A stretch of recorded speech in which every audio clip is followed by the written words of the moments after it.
1/1/2024 నుండి నేను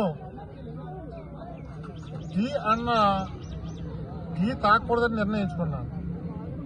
మా పవన్ కళ్యాణ్ గారు శాసనసభలో అడుగుపెట్టిన రోజు నుంచే టీ తాగాలని మరి శపథం చేశారు. కొద్ది రోజుల్లో ఆ శపథం నెరవేరబోతున్నది. అప్పటి నుంచి మా పవన్ కళ్యాణ్ గారు మా జనసేన పార్టీ అయిన టీ గ్లాసులో టీ తాగాలి అని చెప్పి నిర్ణయించుకుని ఆ శపథం దేవుడు నాకు మరి శపథం నెరవేర్చుకునే అవకాశాన్ని దేవుడు నాకు కలగజేశాడు. జై పవర్ స్టార్, జై పవన్ కళ్యాణ్ గారు.